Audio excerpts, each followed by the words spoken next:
It's Laura Eubanks of Design for Serenity with your succulent tip of the day, and it is day one of a 2-day phase one in Scripps Ranch in San Diego County.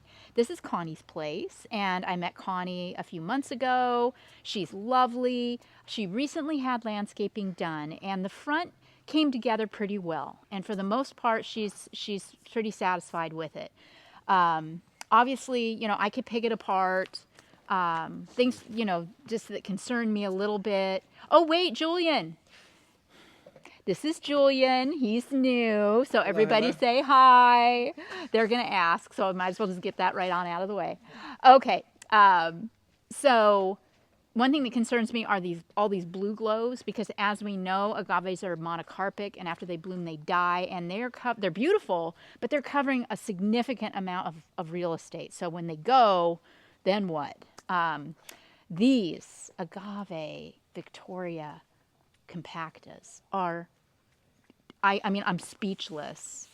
I don't know where whoever planted these got them, but they are so stunning. And I tried to get her to let me move them to the back where we're starting work, because you can't really see or appreciate them up here. She's got one up there under her front window that is absolute perfection. But see, just a lot of agave blue glows. So anywho, that's that. But yeah, I kind of like all the rock work. It's interesting. They've got some decomposed granite. But see, one of the things with DG2 is see how the irrigation is now exposed. That is, I hate that.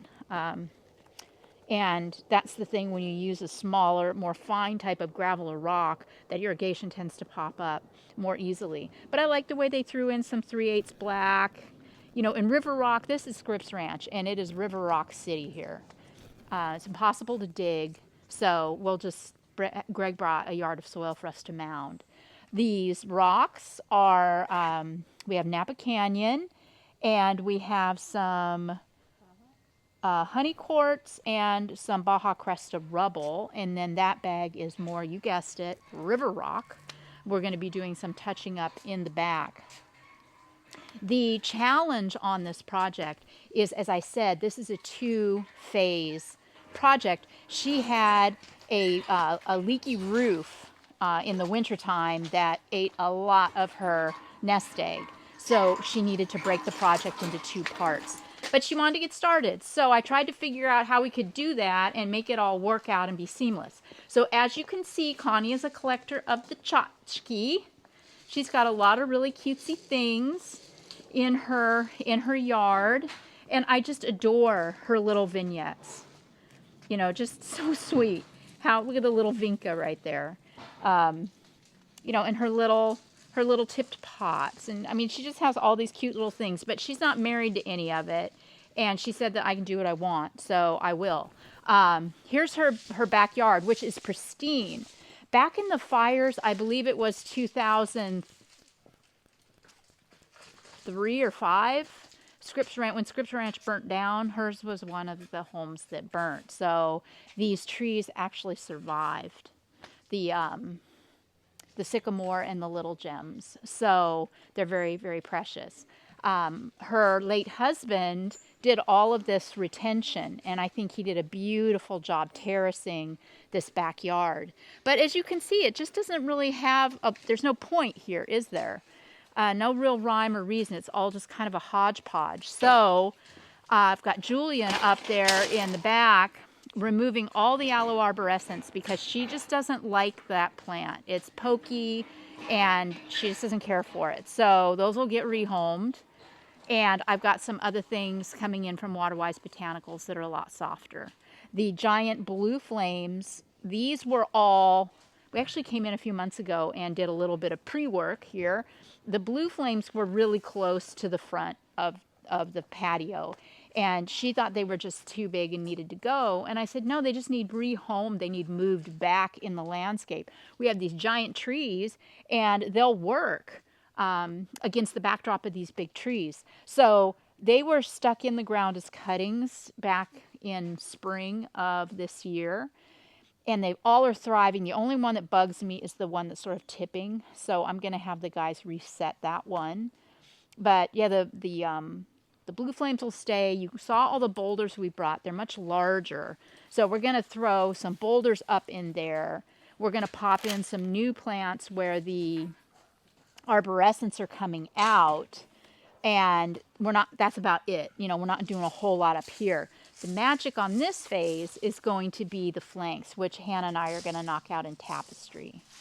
And then second phase will be all over there, along the side, you know, as far as the eye can see, more under this pygmy palm. We're going to rip out the grass, which she doesn't enjoy. I mean, she doesn't play on it or use it. So she's ready to get rid of it. And I'm going to do something succulent here. We're going to do a fountain out here. And then I will also be tightening up all of the little flower, you know, smaller flower beds all around the backyard. So, and we'll be doing pots. I'll be doing some really beautiful pots for her. So we're going to get with it, and we will check back in with you at the end of the day. So it's the end of day 1 on our 2-day in Scripps Ranch. And I just want to say right out of the gate that Julian, the new guy, yeah, that guy right there, he is great. He is doing a phenomenal job. He works clean. He seems to have a real instinct about how to plant. And I mean, hard worker. We're thrilled to have him. So hopefully we'll be seeing a lot more of Julian. And we got what we could done here in the tapestry. We're not done because Hannah needs to hit Oasis tomorrow to get some more 1 gallons. But we worked in what we had available. And I'm really, really loving the way this is coming together. Our client had that beautiful blue pot, and it is just a showstopper up there.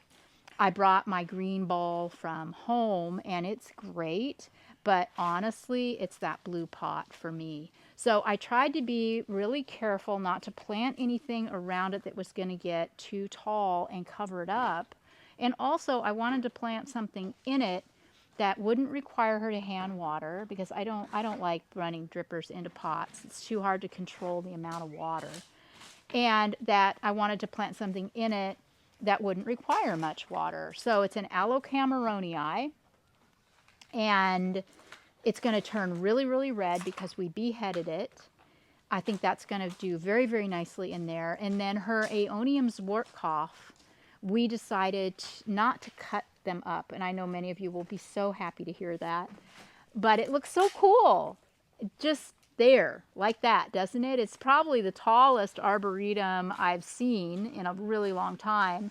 And it's healthy and it's happy. And so roots and all, we just planted it back in the ground.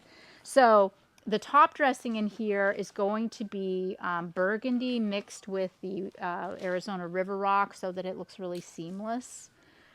And we'll obviously wrap that up tomorrow. The guys are busy planting, and I've put plants where there's irrigation. We took out a lot of the aloe arborescens, as you know. We planted the aloe vera and some porties, some mangaves. But Greg does need to do a little bit of modification in a couple areas, which is easy. He's just tapping off of an existing line and running water to the Hesper aloe and the Aeonium kiwis there.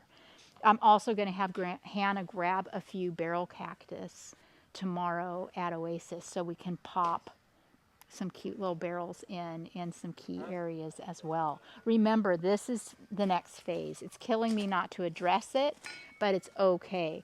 This is next phase. Over here, I've staged and Julian has planted most of the things. And this obviously, you know, will be burying irrigation line and finishing with rock top dressing. I'm going to bring a couple of more boulders in under the pygmy palm. I'm going to put one up here, and I'm going to put one where this flagstone is. And I'm not going to do any, I don't think, we'll see after I get the boulders in, but I don't think I'm going to do any more planting under that tree. I think we're good. So yeah, tomorrow's just going to be continuing what we're doing today and using up all of these plants and just really fluffing up this garden, applying the rock top dressings, and doing all of the necessary finish work to just bring this whole thing to the next level. This has been Laura Eubanks, in Scripps Ranch with day one of a 2-day and your succulent tip of the day. Bye, guys.